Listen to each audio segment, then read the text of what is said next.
when action films became what we now think of action films, but I mean, they're all just the same thing that have been cowboys, you know, good guys against the bad guys, cowboys against the Indians. He didn't wake up one day as a stranger. Bruce Willis's change came like a slow tide, small shifts at first, tiny signs his family noticed and tried to quiet with ordinary explanations. Lines missed on a set, a look that took a second too long to find. Moments when the actor who once moved without thought across movie sets and crowded stages would pause, searching for a word that used to come like breath. Those pauses multiplied, and the people who loved him saw what audiences couldn't: the steady narrowing of a world that had once been vast. In 2022, the family made a public announcement that Bruce was stepping away from acting because of aphasia, a condition that affects language and the ability to find words. That admission was meant to protect him and to explain why a man famous for delivering tough guy one-liners was suddenly quiet. The diagnosis was a shock, but it was only the beginning of a longer, slower story. Over time, what began as trouble with speech became clearer and heavier. Tests and specialist visits revealed more. The problem was not only in words, but in the brain itself. Frontotemporal dementia was the name doctors used later on, a form of dementia that changes behavior, memory, and language in ways that are hard to predict and even harder to watch. His family, the people who had shared his life for decades, tried to find the best path forward. They put plans on paper, changed routines, and learned how to listen differently. For Bruce, the things he had once done without thinking, remembering a script, recognizing a face across a room, answering with a joke, became work. For his wife, his children, and his ex-wife, those changes carved a new kind of daily life around them, one shaped by careful choices rather than old patterns. The choice to have him live in a different, specially prepared home was one of those hard, practical decisions. It felt like a tear in the family fabric at first. A parent living apart from children, a famous face no longer under the same roof as the people who carry his history. But the separate house was not a refusal. It was a shelter built to meet needs.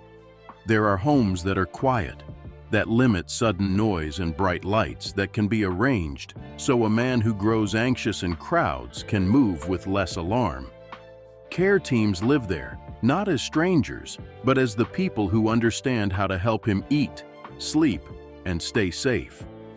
Emma Heming Willis, his wife, explained that the move was about the children's peace and Bruce's comfort, and that she visits every day. Those are the practical truths underneath the headlines. Love reshaped to match a new reality. That decision carries weight. For fans who remember Bruce as the swaggering hero who faced down villains in high-rise towers, seeing him in a quiet house with round-the-clock caregivers feels like a small death. It is a reminder that no one, not even the strongest-seeming star, is outside the reach of illness.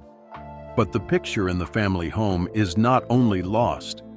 Emma, who has been open about the pain and the small joys, talks about flashes, brief moments when the old Bruce appears in a laugh, a look, or a gesture. She says those moments are bright and they linger longer in memory because they are rare. They are also the reason the family keeps telling the story in public, to show that even when the brain fails, the person who lived inside it still leaves signs, sometimes tender and sometimes shockingly clear. Those flashes make their days a mixture of grief and gratitude. People close to Bruce describe a series of small rituals that matter now.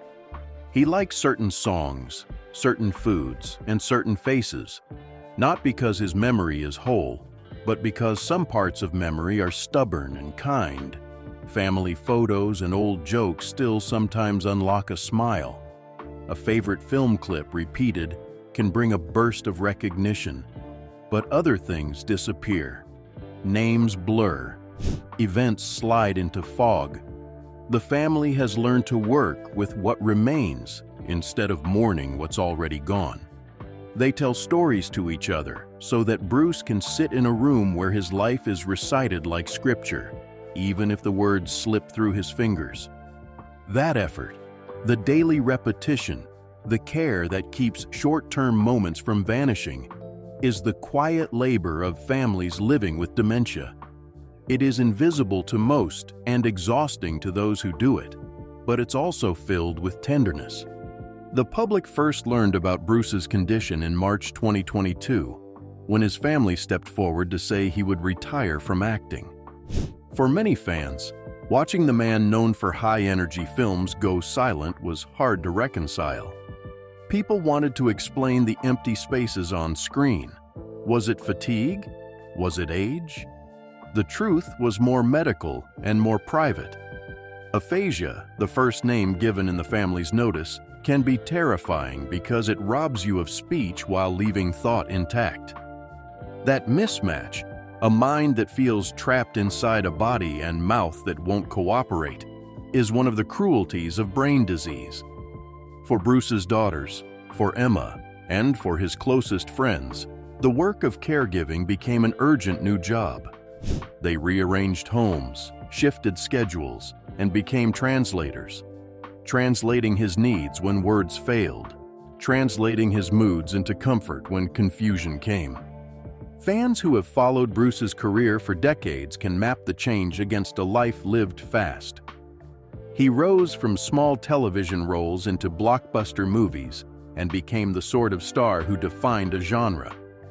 Through years of stunts, lines, and press appearances, he built a public image that now stands in contrast to the simpler, more fragile private life he leads. The contrast can feel brutal. A man who once seemed unstoppable is now fragile in ways that film scripts did not prepare anyone for. That fragility does not erase the man who made audiences laugh or gasp. Instead, it layers his story with a different kind of truth. That living well sometimes means letting other people shape your days, even when you're used to leading them. A lot of the coverage has focused on the practical and the painful. Doctors and families talk about routines, medications, and caregivers. But there is an emotional arc that does not fit neatly into medical reports. For Bruce, whose voice was his tool, losing the ease of speech has been a wound that cuts in private. He has had to relearn how to communicate, to let expression carry more than words. At times, he can still joke with a glance. At others, he looks lost, searching for a shape of a thought he once held plainly. The family, for its part, has adjusted the way it speaks to him. Simpler sentences, more time, more touch, more patience. Those small changes, holding his hand through confusion, telling him stories about himself, are how they keep his sense of self present. They also remind everyone that personhood does not vanish fully with disease. It changes form and often becomes visible in quiet ways. There is also a broader lesson many observers take from this moment in Bruce Willis's life, that the famous and the ordinary share the same vulnerabilities. His diagnosis has opened a conversation about empathy, caregiving, and how to make homes safer and kinder for people with cognitive decline. Emma's decision to speak publicly about the family's choices, including moving Bruce to a tailor-made house with round-the-clock care, invites others to think less in terms of shame and more in terms of planning. It is a model for people who fear that showing weakness will cost them respect. Instead, the message is simple and brave. Asking for help and creating a supportive environment are acts of love, not failure. The actors, directors, and crew who worked with Bruce for years have also responded in ways that speak to the deep bonds formed on long projects. Film sets are strange families, and the people who share long nights become more than coworkers. Many of them have spoken of him the way people speak of a brother, with a mixture of admiration and sorrow. They remember the quick wit, the readiness to step into a scene, the professionalism that made him someone you could count on. Now they watch from the outside, often quietly. Their messages are not just about grief, but gratitude for the work he gave them and for the person he was when the cameras were rolling. Those memories matter because they remind the world that Bruce's life is more than a disease. It is a story of craft, of friendships, and of small kindnesses offset. When the family first made the news public, many people reached back into their own lives to share stories of their parents, grandparents, and friends who faced similar struggles. Suddenly, the tabloid headlines sat beside sincere testimonies, and the internet filled with people remembering a face in a movie and saying quietly, "My mother did that too." That sharing matters because it turns loneliness into company. For families living with dementia, seeing a public figure treated with dignity can be a small comfort. It makes the challenges feel less like private failures and more like shared human tasks. That communal feeling, strangers finding common ground in hard things, is one of the tender byproducts of fame when it intersects with illness. The medical community also notes that frontotemporal dementia often affects people earlier than other forms of dementia, and that it can be confused with psychiatric issues at first. That reality makes the family's transparency useful. It helps people recognize symptoms and encourages early help. Early help does not cure, but it can improve the quality of life, guide planning, and ease the emotional burden for families. Emma and Bruce's decision to talk about their experience adds to public awareness and reduces stigma for people who still might fear admitting they need support. In that way, the family's openness becomes part of a public health good. Stories that educate, soften fear, and invite people to act earlier rather than later. There are hard days, of course, mornings when recognition is thin, nights when the house feels too quiet or too loud, decisions when the family must choose between safety and independence. The trade-offs are painful. They make people say things they do not mean and cry at inconvenient times. But amid the sorrow, there is also a stubborn thread of humor. Bruce's friends tell stories of his quick quips that surface even in tiny moments. Family snapshots show him smiling in a way that only he does. Those flashes are not illusions. They are real and, in a sense, sacred. They carry the man they love forward when other things fall away. For the family, keeping those moments alive, recording them, replaying an old joke, playing a song, becomes an act of devotion. They are small, daily memorials meant to preserve who he is beneath the illness. People will remember Bruce Willis for his films, and the archive of his work stands as a kind of witness to a life lived loudly. But there is also a different legacy forming now, one of courage in the quiet, of a family choosing care over pride, and of a public that can look beyond celebrity to the human being in need. Emma Hemming's decision to write, to speak, and to let cameras capture their unexpected journey is a form of witness too, an attempt to turn private heartbreak into public empathy. She has said plainly that she does not want pity. What she wants, it seems, is to show how love can be practical, messy, and true. That honesty has helped many fans and strangers feel less alone.